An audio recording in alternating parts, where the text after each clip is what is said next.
साथियों नमस्कार। पटना बिहार से मैं अमिताभ कुमार दास, आईपीएस 94 बैच, और आप देख रहे हैं मेरा अपना यूट्यूब चैनल दास बोले बिंदास।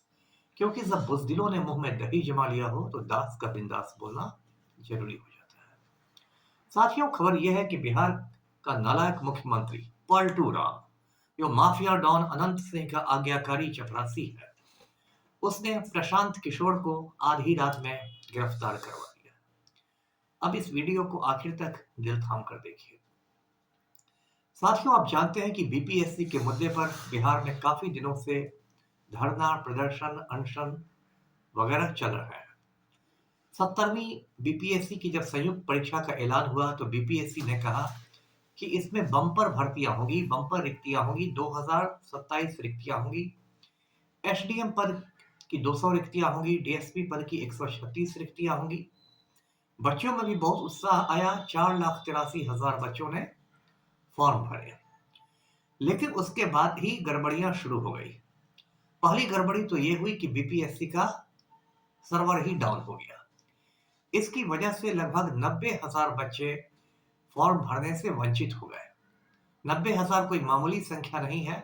इसमें बहुत सारे बच्चे ऐसे होंगे जिनका ये आखिरी मौका होगा। बीपीएससी से कहा गया कि वो उन लोग को एक्स्ट्रा समय दे, लेकिन बीपीएससी के कान पर ये जू नहीं रहेंगी। इसके बाद क्या हुआ कि एक नॉर्मलाइजेशन का मुद्दा आया। ये बात फैली कि बीपीएससी की जो प्रारंभिक परीक्षा होगी पीटी, उसमें 3 तरह के सवाल होंगे, 3 सेट्स होंगे क्वेश्चन पेपर्स के, और परसेंटाइल के माध्यम से नॉर्मलाइजेशन निकाला जाएगा और उससे परीक्षा फल निकलेगा। इसको लेके भी बहुत हंगामा हुआ। अब हालत ये हो गई कि पिछले महीने यानी दिसंबर 2024 में 3-3 बार पटना में लाठीचार्ज की नौबत आई। पहली बार नौबत आई 6 दिसंबर को, जब नॉर्मलाइजेशन के मुद्दे पर हजारों बच्चे बीपीएससी ऑफिस के सामने जुटे थे। उसमें 250 बच्चों पर एफआईआर हुआ। छात्र नेता दिलीप कुमार है, उसको जेल भेजा गया। बहुत हंगामा हुआ। दूसरा लाठीचार्ज हुआ 25 दिसंबर को, क्रिसमस के रोज, जब सोनू कुमार की आत्महत्या से आक्रोशित बच्चे बीपीएससी ऑफिस पहुंच गए थे और वहां उन पर लाठियां बरसाई गई। तीसरा लाठीचार्ज हुआ और इस बार वाटर कैनन का भी इस्तेमाल किया गया। वो था 29 दिसंबर को। साथियों, जो 29 दिसंबर वाला लाठीचार्ज था, उस दिन प्रशांत किशोर ने गांधी मैदान में छात्र संसद बुलाई थी, लेकिन लाठीचार्ज के दौरान वे कहीं दिखाई नहीं दिए। इसको लेकर उनकी बहुत किरकिरी भी हुई, फजीहत भी हुई। उसके बाद 2 जनवरी को शाम 5 बजे प्रशांत किशोर ने गांधी मैदान में गांधी मूर्ति के नीचे आमरण अनशन शुरू कर दिया। आमरण अनशन आप जानते हैं, इसको इंग्लिश में फास्ट अनटू डेथ कहते हैं।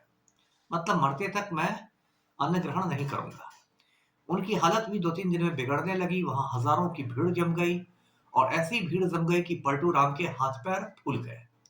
देखिए, ऐसा है कि पलटू राम खुद छात्र आंदोलन की उपज है।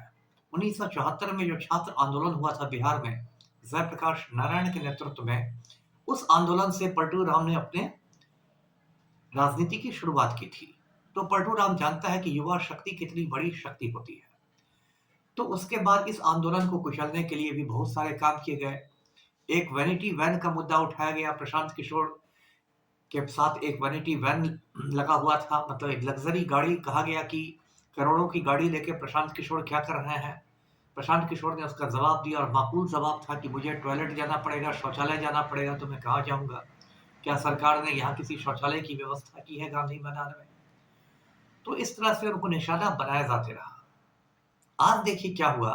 सुबह 3:45 की ये बात है कि सैकड़ों पुलिस वाले पहुंच गए गांधी मैदान, और उसमें प्रशांत किशोर और सारे साथी सो रहे थे खुले आसमान के नीचे। उन लोग की गिरफ्तारी हुई। सबसे बड़ी बात कि प्रशांत किशोर के साथ लपड़ थप्पड़ किया गया जैसे कि वो कोई गुंडा मवाली हो। तो ये बहुत ही मतलब दुख की बात है और बिल्कुल शर्म की बात है कि जो बिहार पुलिस माफिया के सामने भींगी बिल्ली बन जाती है, वही पुलिस शांति प्रिय लोगों के सामने भूखा शेर बन के टूटती है। अगर बिहार पुलिस के सामने अनंत सिंह की चर्चा की जाए तो इन्हें वर्दी में सुसु हो जाएगा। आनंद मोहन की चर्चा की जाए तो वर्दी में सुसु हो जाएगा। मुन्ना शुक्ला की चर्चा की जाए तो वर्दी में सुसु हो जाएगा। लेकिन जो गरीब परिवार के हैं, किसान परिवार के लड़के लड़कियां हैं, उन पर यह बिहार पुलिस जो है कहर बनकर टूटती है। उसके बाद प्रशांत किशोर को गिरफ्तार करने के बाद एम्बुलेंस में बैठा के उन्हें इधर से उधर घुमाया जाता रहा।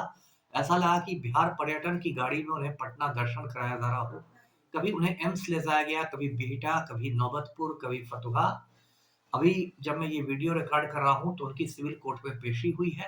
अब पता नहीं वहाँ उन्हें बेल मिलेगी या जेल जाना पड़ेगा, वो देखना होगा। देखिए, पलटू राम जो भी ये कर रहे हैं वो एक तरह से बहुत बड़ी मूर्खता है। संस्कृत में कहते हैं विनाश काले विपरीत बुद्धि। जब आदमी की बुद्धि विपरीत हो जाती है, उसका विनाश आता है तो बुद्धि विपरीत हो जाती है। जब बर्बादी आती है तो आदमी की खोपड़ी उल्टी हो जाती है। जब इंदिरा गांधी ने आपातकाल लगाया था, इमरजेंसी, तो उसमें जयप्रकाश नारायण जसलोक अस्पताल में भर्ती थे। उन्होंने भी यही कहा था कि विनाश काले विपरीत बुद्धि। तो पलटू राम को लगता है कि वो दमन चक्र के द्वारा, वाटर कैनन के द्वारा, लाठीचार्ज के द्वारा बच्चों को डरा देंगे, छात्र आंदोलन को कुचल देंगे।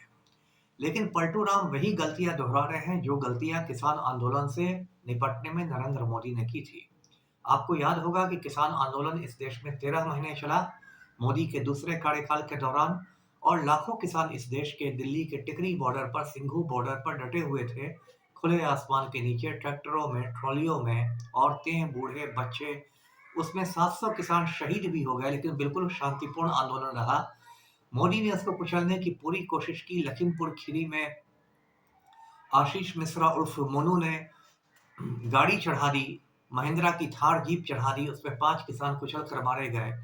गोदी मीडिया को सुपारी दे दी गई कि किसान आंदोलन को बदनाम करो, लेकिन अंततः मोदी को झुकना पड़ा। मोदी जैसे अहंकारी कृषि कानून वापस ले लिए गए। तो वही गलतियां अभी पलटू राम कर रहा है। देखिए, 10 महीने बाद बिहार में चुनाव है, और बिहार के चुनाव में ये जो मुद्दा है बीपीएससी का, बच्चों का, ये बहुत बड़ा मुद्दा रहेगा। अब जो प्रशांत किशोर आंदोलन कर रहे हैं, वो आंदोलन और उन्होंने विस्तृत कर दिया है। उसमें जो 5 सूत्री मांगे हैं, वो भ्रष्ट शिक्षा व्यवस्था, ध्वस्त परीक्षा व्यवस्था, इन सब को उन्होंने लेकर मुद्दा उठाया है। बिहार में शिक्षा व्यवस्था पलटू राम ने पूरी तरह ध्वस्त कर दी है, ये किसी से छिपी हुई नहीं है। 7-8 साल पहले बिहार में इंटर की परीक्षा हुई थी। उसमें पॉलिटिकल साइंस में, राजनीति विज्ञान में एक लड़की टॉप कर गई थी, उसका नाम था रूबी रॉय। जब टॉपर से पूछा गया कि पॉलिटिकल साइंस में किस चीज की पढ़ाई होती है, तो टॉपर ने जवाब दिया कि राजनीति विज्ञान में खाना पकाना सिखाया जाता है। पूरा हिंदुस्तान बिहार पर हंस रहा था, लेकिन पलटू राम धर्मनिरपेक्ष नेता है, शर्म हया छोड़ चुके हैं, इसलिए उनको कोई फर्क नहीं पड़ा। तो पूरी शिक्षा व्यवस्था बिहार की रसातल में चली गई है। और अभी जो बीपीएससी की पुनर्परीक्षा हुई 4 जनवरी को, उसका प्रश्न पत्र तो देख के मैंने सर पीट लिया। उसमें ऐसे ऐसे बचकाने सवाल थे और कई गलत सवाल भी थे कि मुझे लगा कि ये जो सेट किए जा रहे हैं सवाल, ये किसी ने भांग पीकर भंग की तरंग में सवाल सेट किया हो। अब बचकाने सवाल किए गए कि बिहार का कौन सा जिला लीचियों के लिए मशहूर है, या चंपारण सत्याग्रह का नेतृत्व किसने किया। अब ये क्या आप कक्षा पहली और दूसरी की परीक्षा ले रहे हैं? आप एसडीएम और डीएसपी बनाने की परीक्षा ले रहे हैं, और ये बच्चों वाले सवाल कर रहे हैं। 2-3 सवाल तो बिल्कुल ही गलत थे। जैसे एक सवाल बीपीएससी ने किया कि कर्क रेखा किस राज्य से गुजरती है, और जो 4 विकल्प दिए गए थे, उन चारों में से किसी राज्य से कर्क रेखा नहीं गुजरती है। एक सवाल में 2023 की जनगणना का जिक्र था, जबकि 2023 में हिंदुस्तान में कोई जनगणना हुई ही नहीं। पिछली जनगणना इस देश में 2011 में हुई, उसके बाद 10 साल बाद होनी थी 2021 में, लेकिन कोविड की महामारी के बाद वो जनगणना टल गई। 23 में इस देश में कोई जनगणना नहीं हुई। हो सकता है मनु भाई ने करवा ली हो जनगणना, लेकिन ऐसे कोई जनगणना नहीं हुई। एक सवाल था कि तारीखे फिरोज शाही पुस्तक किसने लिखी। मैं खुद इतिहास का स्टूडेंट रहा हूँ। इसका सही जवाब है जियाउद्दीन बर्नी, लेकिन जियाउद्दीन बर्नी का नाम कहीं भी विकल्प में नहीं था। तो मुझे समझ में नहीं आ रहा है कि ये परीक्षा हो रही है या कॉमेडी सर्कस चल रहा है। मुझे तो कई बार लगता है कि मनु भाई को हटा के कपिल शर्मा को ही बीपीएससी का चेयरमैन बना देना चाहिए, तो वो कॉमेडी भी करेगा और परीक्षा भी लेगा। ऐसे भी तो मनु भाई वही काम कर रहे हैं। तो ये पूरे बिहार में स्थिति हो गई है। बिहार में आज जो कुछ किया गया प्रशांत किशोर के साथ, और वो पलटू राम के इशारे पर, जो कि माफिया डॉन अनंत सिंह के आज्ञाकारी चपरासी हैं, उससे यह संदेश तो चला गया पूरे देश भर में कि पलटू राम को बिहार के युवाओं के भविष्य के बारे में कोई चिंता नहीं है। पलटू राम इन दिनों प्रगति यात्रा पर है, जिसे मैं दुर्गति यात्रा कहता हूँ। क्योंकि पलटू ने बिहार की दुर्गति कर दी है। ये पलटू की 15वीं यात्रा है और इस यात्रा का जो बजट है, जो आवंटन है, 224 करोड़ रुपए का है। और मैं डंके की चोट के साथ कहता हूं कि 10 करोड़ में पूरी यात्रा निपट जाएगी और बचे 214 करोड़ रुपयों का बंदर बांट हो जाएगा भ्रष्ट अधिकारियों में और भ्रष्ट नेताओं में। लेकिन बिहार में यही लूट खसोट की स्थिति बनी हुई है और लगातार जो सरकार का दमन चक्र है वो चल रहा है। तो पलटू राम को मैं इस वीडियो के माध्यम से चेतावनी देता हूं कि बड़े बड़े तानाशाह इस मिट्टी मिट्टी में मिल गए। एक कहावत है कि मिट्टी से पूछो सिकंदर कहाँ है। सिकंदर विश्व विजेता बन गया था, उसने दुनिया जीत ली थी, लेकिन सिकंदर को कहाँ दफनाया गया ये बात इतिहासकारों को नहीं पता है। उसकी कब्र का कोई अता पता ही नहीं है। इसलिए कहते हैं कि मिट्टी से पूछो सिकंदर कहाँ है। तो जब सिकंदर महान जैसा विश्व विजेता मिट्टी में मिल गया तो पलटू की क्या औकात है। तो अहंकार किसी को नहीं होना चाहिए। बड़े बड़े तानाशाहों को हमने मिट्टी में मिलते देखा है, चाहे सद्दाम हुसैन हो या कर्नल गद्दाफी हो। तो पलटू को ज्यादा उछल कूद नहीं मचानी चाहिए। 10 महीने बाद बिहार में आम चुनाव होंगे। बच्चों का गुस्सा चरम सीमा पर है। सारे बेरोजगार मतदाता भी हैं और सारे बेरोजगार यदि एक हो गए तो माननीय मुख्यमंत्री को बेरोजगार कर देंगे। इस वीडियो को लाइक करें, शेयर करें, चैनल को सब्सक्राइब कीजिए। धन्यवाद। जय हिंद।